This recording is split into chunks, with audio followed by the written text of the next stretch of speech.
These are the relevant provisions of law that sort of justifies or tells you why it's important to have a privacy policy. In general, policies are written so that an organization has a way of controlling the organization. Right? So the reason why you want to have a privacy design is you don't want your staff, your privacy policy is because you don't want your staff to keep coming to you and asking if this is okay. Right? Otherwise, things will not get done. You'll spend your day answering the question, yes, no, maybe, perhaps. So you have to have a written policy as a form of guidance, as a way of making things a bit more efficient.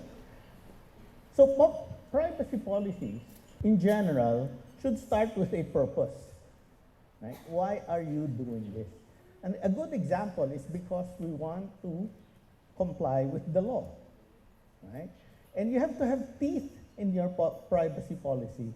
Some privacy policy, for instance, would say, if people violate this policy through willful act or through lack of knowledge, then that person can be fired. Right? So you don't just have to state that this is good, you also have to say this has consequences. And the consequences may be termination of employment and or pursuing legal remedial actions. Now, how do you write a privacy policy? Right? And here, I think the best way that we could do that is through the framework called policy by design. So it was invented in the 90s to address the ever-growing and systemic effects of ICT and of large-scale network data systems. So the idea is we want not only compliance, but beyond that, we want to have privacy assurances as the default mode of organizations. Privacy is something that you do not tack on after you've designed your systems. Privacy is something that you want from the day you design the system. Now, obviously, you say, but we already have systems designed, right?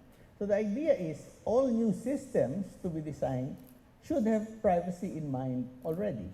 And then you go back and retrofit your systems to include privacy. So what does this mean? We have to understand the 7 foundational principles of privacy by design. If you get these 7 principles, then you have your policy in the right direction.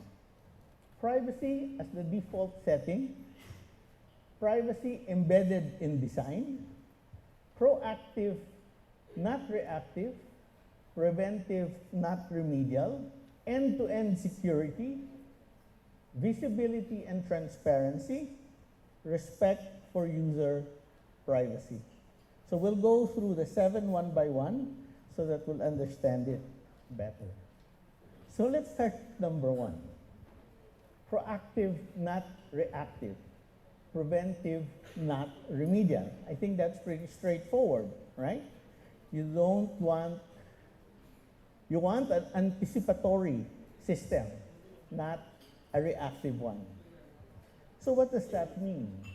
You have to have a clear commitment to privacy at the highest levels.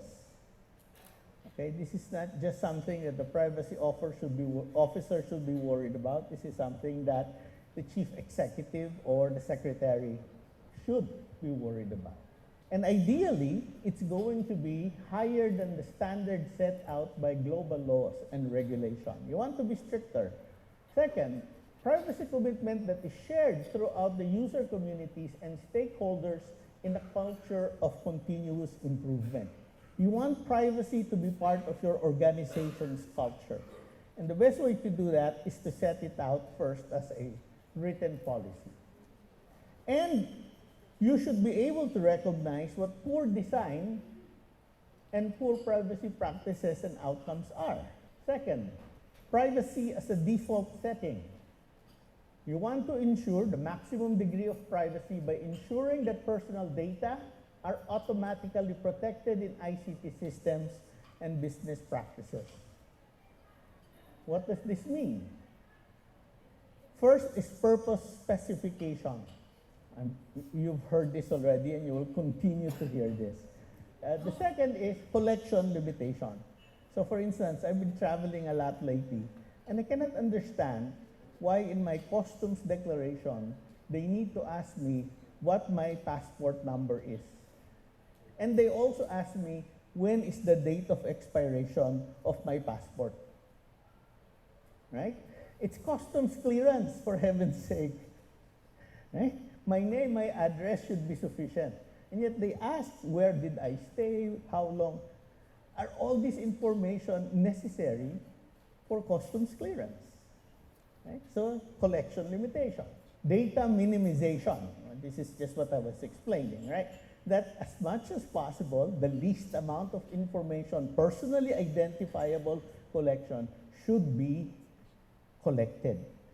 For the simple reason that you'll have more problems if you have a breach, right? The more information you get that is not useful for you directly, the greater the risk that you will have important information that can be breached. Second, you have to tell people, or it has to be very clear to you, how you're going to use it, how long will you use it, and when do you get rid of it. Yes, you don't want to collect information forever. The third principle is privacy embedded into the design, right? So in the design and architecture of ICT systems and business processes, privacy should already be there. So what does this imply? First, accepted standards are frameworks that you adopt should be amenable to external review and audit. Second, all fair information practices should be applied with equal rigor at every step in the design and operation. Whenever possible, detailed privacy impact and risk assessment should be carried out and published, right? So you not only carry out privacy impact assessment, but you should also publish it as well as how you are mitigating those risks.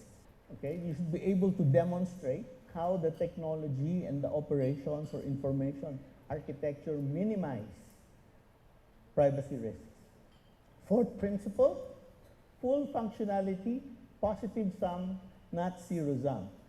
The idea that privacy and security are mutually exclusive is rejected by the framework in PVD. It says that you can have security and privacy without degradation in terms of functionality, right?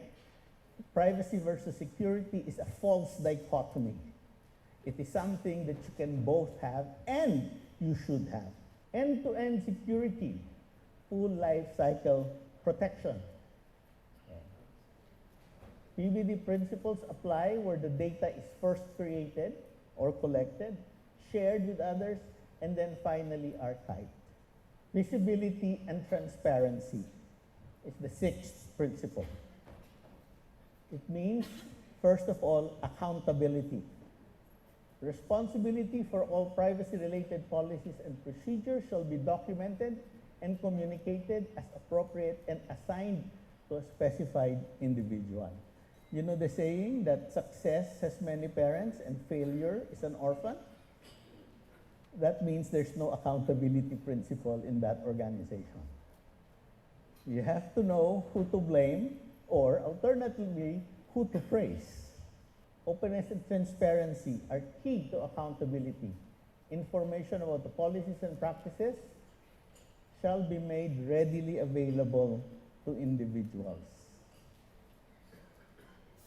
Fourth, compliance. Finally, keep it user-centric. Consumers own the data, or citizens own the data. Architects and operators must keep the interest of the individuals uppermost by offering measures to ensure user-friendly privacy protection, which means consent, you know this already, accuracy, we should be doing this, access, compliance. So, the 7 foundational principles, all right? First is privacy. Privacy as the default setting. Second, privacy is embedded in design. This should be number 1. Proactive, not reactive. Preventive, not remedial. Then, full functionality. Positive sum, not zero sum. End-to-end security, which means full life cycle protection, visibility and transparency, keeping it open, and finally, respect for user privacy. So those are the elements that you have to consider when designing your organization's privacy policy. Now, given, hopefully, that I've convinced you that it's a good idea to have a privacy policy, hopefully, the next steps should be how your organization could and should adopt your written privacy policy. And ideally, this should be done by the first half of next year.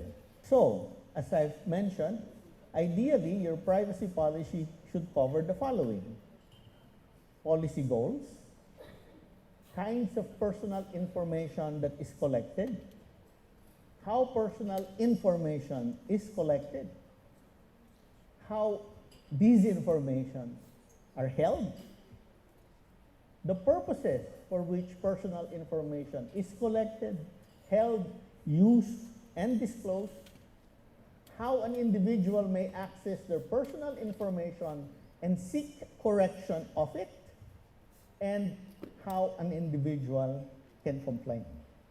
If you cover those items, you would have a very good privacy policy. The next step after creating a public privacy policy or a written privacy policy is to develop a privacy policy manual that describes how to comply with your privacy policy. So you need a written statement describing your policy, and you needed another document that would tell people how to comply with the policy that you already have. And with that, hopefully by the middle of next year, we'll be less averse to privacy risk. And we are on our way to establishing a privacy culture in our organization. Thank you very much.